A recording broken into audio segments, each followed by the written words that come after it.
ಇನ್ನು ಡಿಸೆಂಬರ್ ತಿಂಗಳ ಮಧ್ಯದಲ್ಲೇ ಶಿವಮೊಗ್ಗದಲ್ಲಿ ಕೆಎಫ್ಡಿ ಕೇಸ್ ಪತ್ತೆಯಾಗಿದೆ. ಶಿವಮೊಗ್ಗ ಜಿಲ್ಲೆಯಲ್ಲಿ ಮತ್ತೆ ಶುರುವಾಗಿದೆ ಮಂಗನ ಕಾಯಿಲೆಯ ಆತಂಕ. ಕೆಎಫ್ಡಿ ಕಾಯಿಲೆಯ ಆತಂಕ ಇದೀಗ ಮತ್ತೆ ಶುರುವಾಗಿದೆ. ಕೆಎಫ್ಡಿ ಕೇಸ್ ಪತ್ತೆಯಾದರೂ ಕೂಡ ಜಿಲ್ಲೆಯಲ್ಲಿ ಟೆಸ್ಟಿಂಗ್ ಲ್ಯಾಬ್ಗಳೇ ಇಲ್ಲ. ಶಿವಮೊಗ್ಗದ ಸಾಗರದಲ್ಲಿ ಇದ್ದಂತಹ RT-PCR ಲ್ಯಾಬ್ ಇದೀಗ ಅನಾಥವಾಗಿದೆ. ಕೆಎಫ್ಡಿ ಆತಂಕದ ನಡುವೆ ಲ್ಯಾಬ್ನಲ್ಲಿ ಇದ್ದಂತಹ 3 ಸಿಬ್ಬಂದಿಗಳಿಗೆ ಕೋಕ್ ಕೊಡಲಾಗಿದೆ.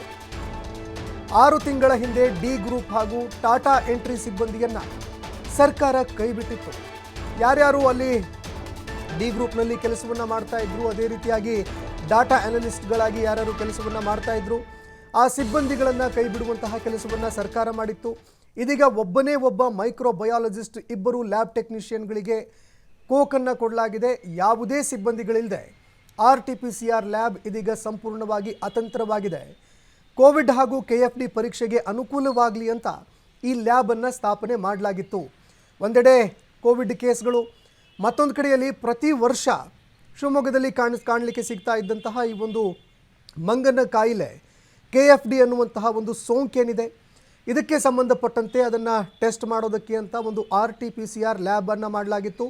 ಆದರೆ ಇದೀಗ ಯಾವುದೇ ಒಬ್ಬ ಸಿಬ್ಬಂದಿ ಇಲ್ಲದೆ ಈ ಲ್ಯಾಬ್ ಸಂಪೂರ್ಣವಾಗಿ ಅನಾಥವಾಗಿದೆ. Lab KFD lab already open ಆಗಿದೆ. ಇಲ್ಲಿ ನಮ್ಮ ಸಾಗರದಲ್ಲಿ ಓಪನ್ ಆಗಿದೆ. ಇದು RT-PCR ಕ್ಲೋಸ್ ಏನಾಗಿಲ್ಲ, ಕ್ಲೋಸ್ ಇಲ್ಲ. ಲ್ಯಾಬ್ ಏನೋ ಫಂಕ್ಷನಲ್ ಇದೆ, ಲ್ಯಾಬ್ ಫಂಕ್ಷನ್ ಇದೆ. ಬಟ್ ಸಿಬ್ಬಂದಿನ ಏನಾಗುತ್ತೆ, ಈ ವರ್ಷ ಅನುಮೋದಿತ ಸಿಬ್ಬಂದಿನ ಹೊರಗುತ್ತಿಗೆ ಆಧಾರದ ಮೇಲೆ ನಮ್ಗೆ ಅನುಮತಿ ಇಲ್ಲದಕ್ಕೆ ಅವನ್ನ ಅಷ್ಟೇ ನಾವು ಅವ್ರಿಗೆ ವಿದ್ಯಾರ್ಥಿ ಮಾಡಿದ್ವಿ.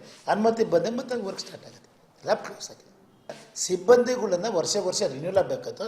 ರಿನ್ಯೂಲ್ ಆಗ್ಯದ. ನಾವು ಸರ್ಕಾರಕ್ಕೆ ನಮ್ಮ ಇಲಾಖೆ ಮುಖ್ಯಸ್ಥರ ಗಮನಕ್ಕೆ ತಂದಿದ್ದೀವಿ. ಅದನ್ನು ವಾಪಸ್, ಯಾಕಂದರೆ ಅವರಿಗೆ NIV ಪೂರ್ಣದ ಟ್ರೈನಿಂಗ್ ಕೊಡಿಸಿದೆ 3 ಜನರಿಗೆ. ಇಲ್ಲಿ ಡೈರೆಕ್ಟರ್ ಪೋಸ್ಟ್ ಏನು ಖಾಲಿ ಅನ್ನಲ್ಲ, ಇದು ಪೋಸ್ಟ್ ಉನ್ನತೀಕರಣ ಆಗಿದೆ. ಈ ಬಗ್ಗೆ ಮತ್ತಷ್ಟು ಮಾಹಿತಿ ಕೊಡ್ತಾ ಹೋಗ್ತಾರೆ ಪ್ರತಿನಿಧಿ ನವೀನ್ ಫೋನ್ ಸಂಪರ್ಕದಲ್ಲಿ ಜಾಯ್ನ್ ಆಗಿದ್ದಾರೆ. ನವೀನ್, KFD ಕಾಯಿಲೆ ಪ್ರತಿ ವರ್ಷ ಈ ಸೋಂಕು ಪತ್ತೆಯಾಗುತ್ತೆ ಅನ್ನುವಂಥದ್ದು ಸರ್ಕಾರಕ್ಕೂ ಕೂಡ ಗೊತ್ತು. ಅದಕ್ಕೆ ಇದೇ ಕಾರಣಕ್ಕಾಗಿ ಕೋವಿಡ್ ಆಗಿರಬಹುದು ಅಥವಾ KFD ಆಗಿರಬಹುದು, ಎರಡನ್ನ ಪತ್ತೆ ಹಚ್ಚೋದಕ್ಕೆ ಅಂತ ಒಂದೆಡೆ ಲ್ಯಾಬ್ ಮಾಡಿದರೂ ಕೂಡ ಸಿಬ್ಬಂದಿಗಳಿಲ್ಲದೆ ಇದೀಗ ಬೀಕು ಅಂತ ಇದೆ. ಮಂಗನ ಕಾಯಿಲೆಗೆ ಸಂಬಂಧಪಟ್ಟಂತೆ ಮತ್ತಷ್ಟು ಅಪ್ಡೇಟ್ಸ್ಗಳನ್ನು ಕೊಡ್ತಾ ಹೋಗೋದಾದ್ರೆ.